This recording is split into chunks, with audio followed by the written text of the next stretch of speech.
Hi, my name is Pietro, and in this series of videos we're going to study together the C major scale in the 5 positions of the CAGED system. This material is not so easy at the beginning because scales look a little bit like a labyrinth on the guitar.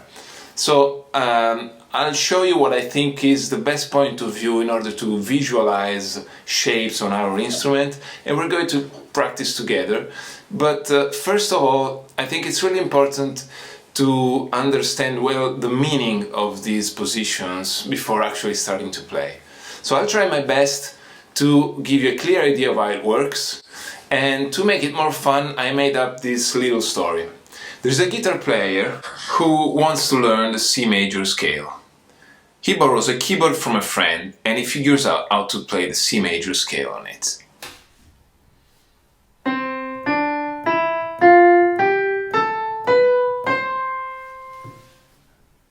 He looks for the same notes on the guitar.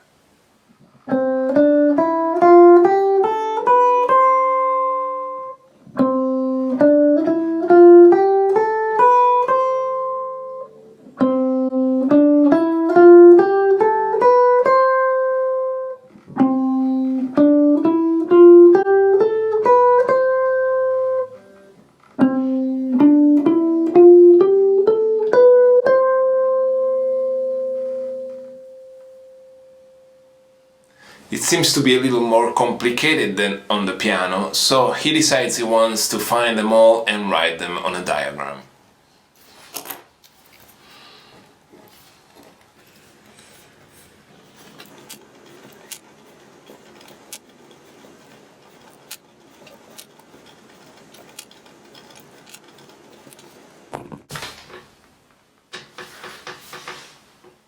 He gets so angry with his keyboard player friend that as a revenge he invents the distortion pedal and the power chords.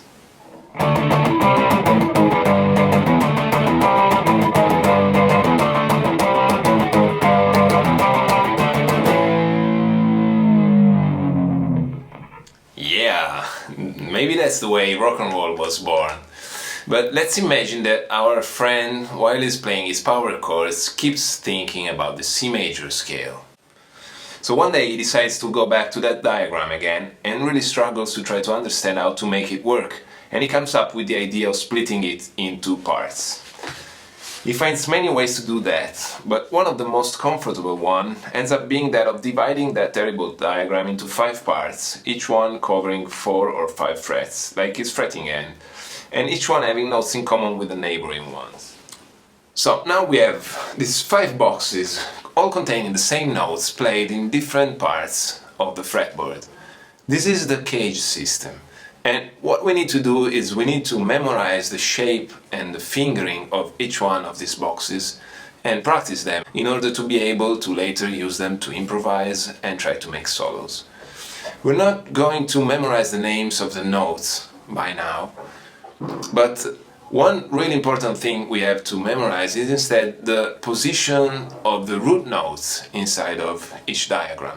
The root notes are the notes number 1 in the scale, so in this particular key they are the notes C, of course. They can be noted inside of the diagrams because they are written in red, and they also can be helpful because we might want to associate the shape of each one of the boxes to that of a particular chord, some well-known chords, and this is going to explain the reason why the letters C, A, G, E, D that give the name to this system CAGED. We will get deeper into that later on. I'd like to say one more thing about the broken up friendship between the guitar player and the piano player and the revenge of the guitar player. Of course I'm kidding, but we're actually about to make a much greater effort in learning these positions for just being able to play the scale of C major compared to how easy it is to play a C major scale on the piano. This is true, it's actually going to be a little difficult at the beginning to learn these 5 positions, but what we'll discover later on is that when we change key, we have 12 different keys, For us guitar players, it's going to be much easier than it is on other instruments to transpose the scales in other keys, because we will always use the same 5 boxes moved on somewhere else in the keyboard.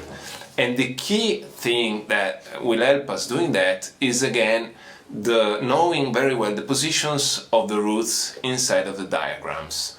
So once again, I really insist on the importance of visualizing these red notes written in the diagrams and to memorize well where they are. So now we're really ready to start to learn the first one from the beginning of the keyboard of our positions. And so let's go to a closer view and start playing. Okay, now we are behind and above my guitar. It's the same point of view you're looking at your guitar from, and it's the same way we're going to read the box of the scale. Let us play the roots first, the notes written in red. We play the lowest one with the middle or second finger, and the highest one with the pinky or fourth finger. Let's play the other notes surrounding them on their same string. So let's play this little melody here on the 5th string.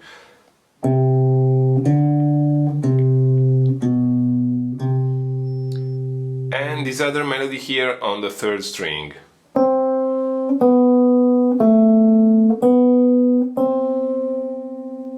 Okay? Now let's play the whole scale. It's very important to place our fingers close to the frets on the right. See where the dots are drawn on the diagram? So we're not placing our fingers between one fret and the other, but close to the fret on the right, as close as we can. Not above, but really close to the fret. I put the metronome at 60 BPM, and we will play nice and slowly in quarter notes. We start from the lowest root, go up until the highest note in the area, back until the bottom. We will bounce up again to go to stop on the root where we started from, and we will end playing also the other root. Okay, ready? 1, 2, 3, 4.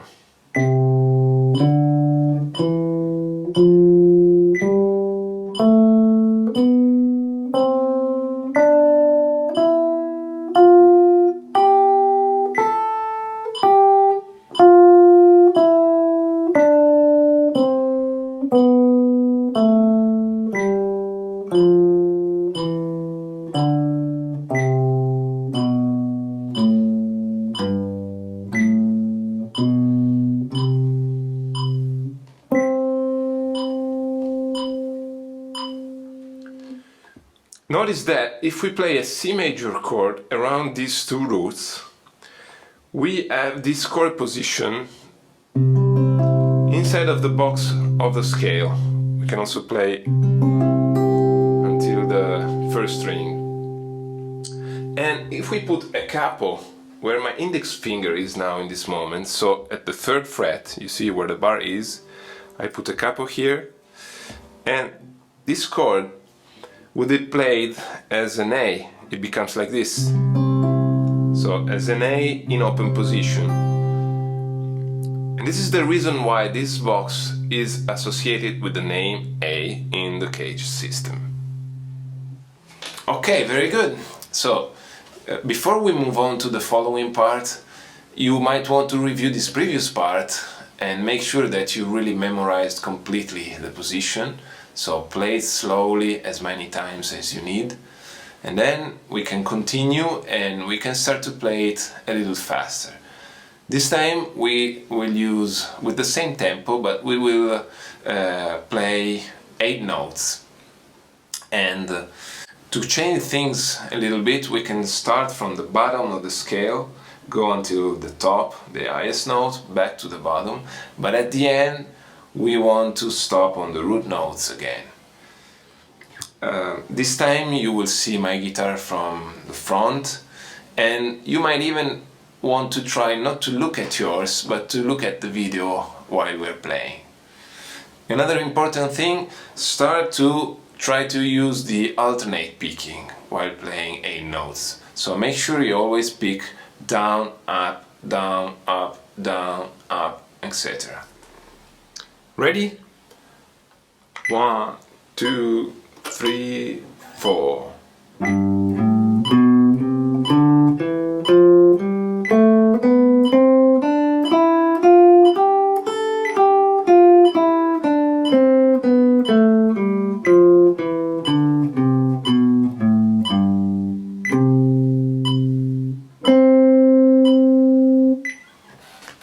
Once again, repeat this previous part of the video as many times as you need in order to get confident with the scale played at 8 notes and with your alternate picking before moving to this last part.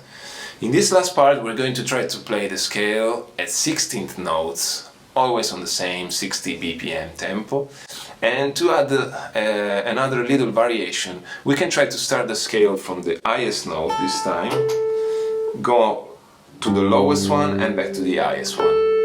We can play twice this time with a little 1, 2, 3, 4 stop on the highest note. So I'll count again when we finish the first time and then we repeat.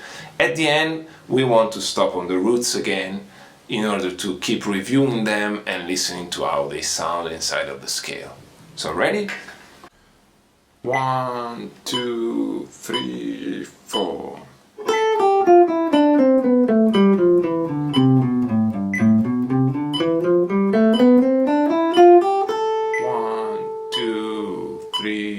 4.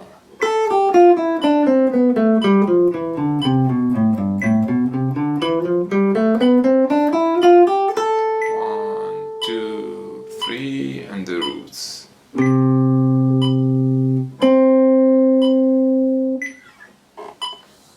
Very good. I hope that this video was clear and helpful for you. If so, please share it, like it, and don't forget to subscribe. We're going to continue to learn the following boxes in the parts 2, 3, 4 and 5 of this series of videos. So check them out, they are linked in the description here below. See you soon, ciao!